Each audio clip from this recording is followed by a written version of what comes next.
everyone. Today we are solving a question based on a graph. This problem is about average rate of change. Now let me first read the question carefully.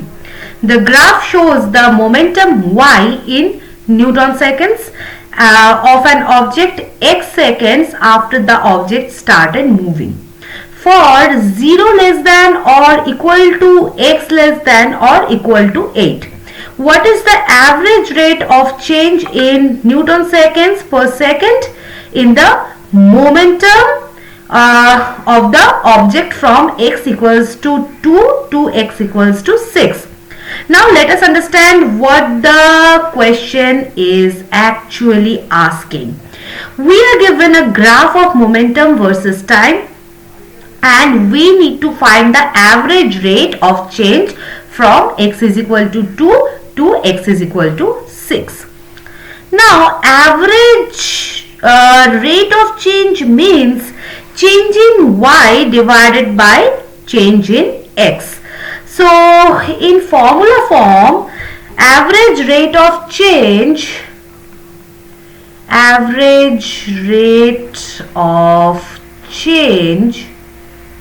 is equal to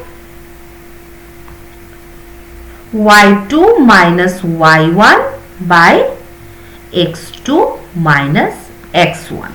Okay, so it is basically the slope of the second line between 2 points. Okay, so we need the momentum.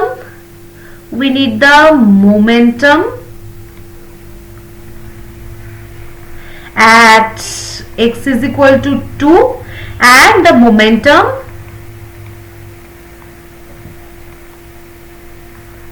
at x is equal to 6. Okay, now read the graph very carefully. At x is equal to 2 seconds, the point on the graph shows momentum is 6 Newton seconds. So we write when x1 is equal to 2, y1 is equal to 6. Next, at 6 seconds, the graph shows momentum is 8 Newton seconds. So we write x2 is equal to, if x2 is equal to 6, then y2 is equal to 8. Now we substitute into the formula. So average rate of change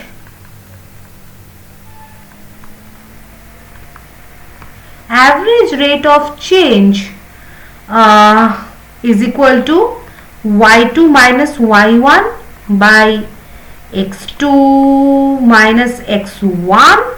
So we get 8 minus 6 divided by 6 minus 2. So calculate by step. So 8 minus 6 is equal to 2. 6 minus 2 is equal to 4. So that is 1 by 2, that is 0.5. Okay. Now add the units. The question says in Newton seconds per second. So our final answer is 0.5 Newton seconds per second. Okay. The average rate of change from x is equal to 2 to x is equal to 6 is 0.5 Newton seconds per second. Now let us understand what this means. Between 2 seconds and 6 seconds, the momentum increased from 6 to 8. Right? That is an increase of 2 units over 4 seconds. So on average, momentum increased by 0.5 units each second. This does not mean the graph is straight. The graph is curved.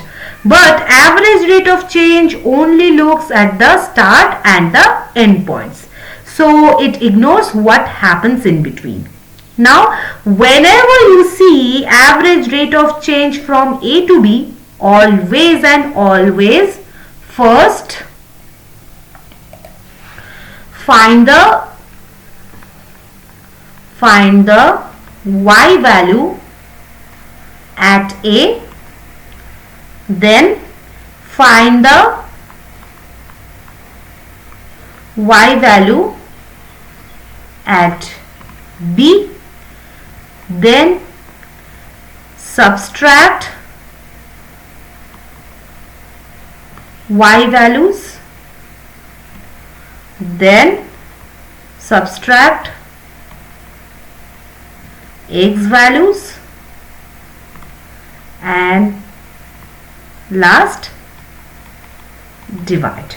Okay, and do not forget the units, that is very important. Okay, so this is the whole solution of this question.